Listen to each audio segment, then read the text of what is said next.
Martha Lewis woke up that morning to the soft light filtering through her thin curtains. The small room she lived in was neat, though every item in it told a story. A faded quilt she had sewn with her late husband, Henry. A small clock that ticked too loudly but never failed. A photo of her son Ethan as a little boy, smiling wide with missing front teeth. She ran her fingers over that picture for a moment and smiled to herself. Those were simpler days. Henry had been alive then, the house had been filled with laughter, and Ethan used to bring her dandelions from the yard, calling them flowers for mommy. Now, Ethan was grown, married, and busy with his career. She was proud of him truly. But life had changed. Martha had moved in with Ethan and his wife, Vanessa, 3 years ago. Ethan had insisted. "Mom, you shouldn't be alone," he had said. "We have space, and Vanessa won't mind." At first, Vanessa hadn't minded, or at least she pretended not to. She smiled and called Martha Mom. She cooked for her, asked if she needed anything, and even helped her unpack her boxes. But slowly the politeness turned into tension. Vanessa started sighing at little things. Martha's slow pace, her quiet humming, the way she sometimes forgot to turn off a light. It began subtly, but with time, the kindness turned to contempt. That morning, Martha had a doctor's appointment to renew her prescription. She wanted to walk to the pharmacy. It wasn't far, but Vanessa insisted on driving.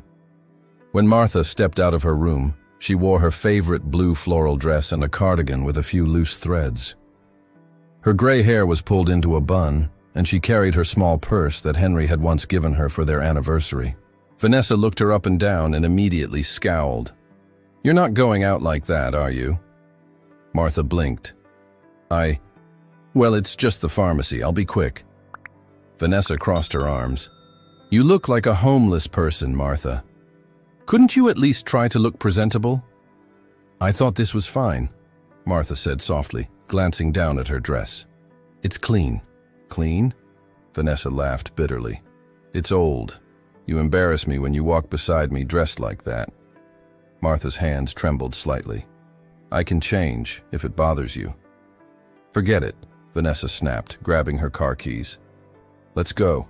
And you're sitting in the back. You smell like soup again." The words stung, but Martha didn't argue.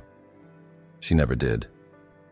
She got into the back seat quietly, while Vanessa opened the windows and sprayed air freshener. The ride was silent except for the hum of the tires and the faint sound of the radio. Martha kept her gaze out the window, watching the trees blur by.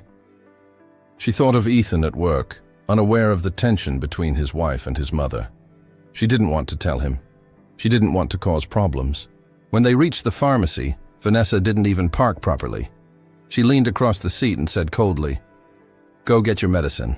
I'll wait here. I'm not walking in there with you looking like that." Martha hesitated. "It's just the pharmacy, dear. You could—" "Just go," Vanessa interrupted.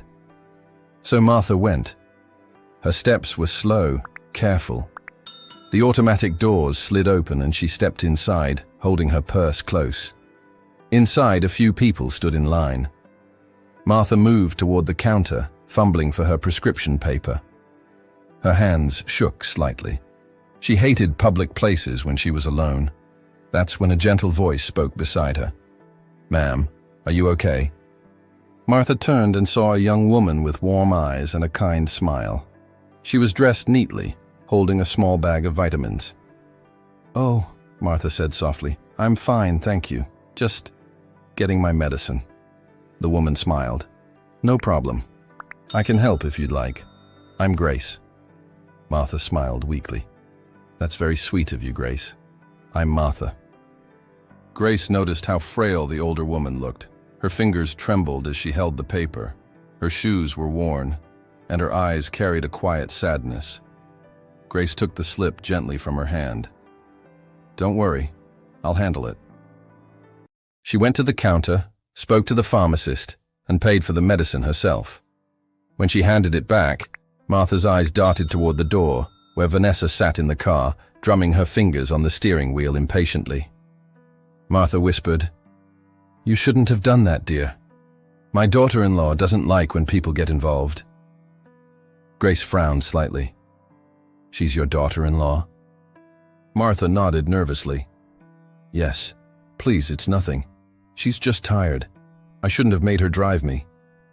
Grace noticed something, a flicker of fear behind the old woman's polite tone. Before she could respond, Vanessa got out of the car and stormed in, heels clicking against the floor. What's taking so long? She demanded. You can't even pick up a prescription without help? Martha lowered her head. I'm sorry. I was just... Vanessa yanked the bag from her hand. Let's go. Grace stayed quiet, but started recording with her phone in her pocket. As Vanessa turned, Martha's hand brushed against Grace's. Grace felt something slip into her palm. A small folded note. When she glanced down, she saw one word written in shaky handwriting. Help. Her heart raced. She looked up, but Martha's face gave nothing away. She simply followed Vanessa out, shoulders hunched. Grace stood frozen for a moment, then rushed outside, noting their car's license plate before they drove off. That evening, the house smelled of dinner. Martha stood at the stove stirring chicken stew. Cooking had always brought her comfort. She hummed softly, trying to block out the weight in her chest. When Vanessa entered, she didn't even glance at the food. What's that smell?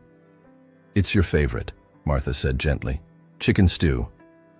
Vanessa grabbed a spoon, tasted it, and immediately spat it out. Are you kidding me? This tastes like garbage. She pushed the plate off the table, letting it crash to the floor. Eat that yourself. Martha's eyes watered as she bent to clean the mess. I'll make something else. Don't bother, Vanessa shouted. You can't even boil water, right? Just then, a knock sounded at the door. Vanessa stormed to open it. Grace stood there, holding her phone. Who are you? Vanessa barked. I'm the woman from the pharmacy, Grace said evenly. I came to check on Mrs. Lewis. You need to leave. Now. Grace didn't move. No, I don't think I will. I saw enough today to know something's wrong here. Vanessa's voice rose. Get out! Before Grace could respond, the front door opened again. Ethan walked in, looking exhausted from work. What's going on? Vanessa turned quickly, tears welling up instantly.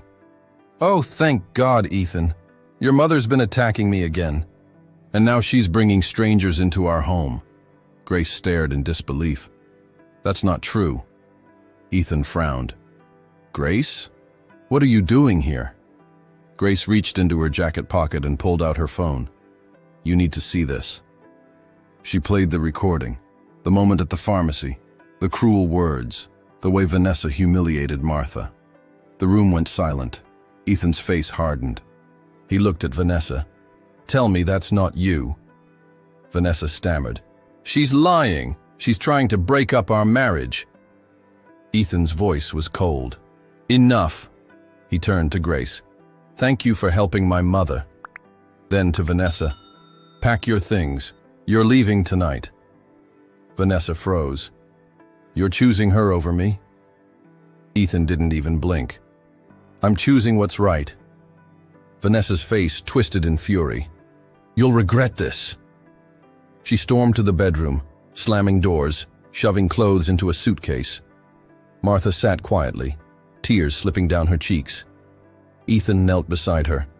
Mom, I'm so sorry. I should have seen it. Martha shook her head. You couldn't have known. She hid it well. Grace gently put a hand on her shoulder. You're safe now. When Vanessa finally left, silence filled the house. It was the kind of silence that felt heavy, but healing. In the following days, Ethan made sure his mother had everything she needed. He fixed her room, repainted the walls, even bought her a new cardigan. Grace visited often, bringing home-cooked meals and flowers. On Sundays, they all sat on the porch together, laughing, watching the sunset. Martha's heart, once heavy with loneliness, began to feel light again. One evening, as cicadas buzzed softly outside, Martha turned to Grace and said quietly, I used to pray every night that someone would see me. Grace smiled, and someone did. From that day on, Grace stopped by every week, not as a stranger, but as family. And Martha Lewis, for the first time in years, slept peacefully, knowing kindness still found its way into even the quietest corners of life.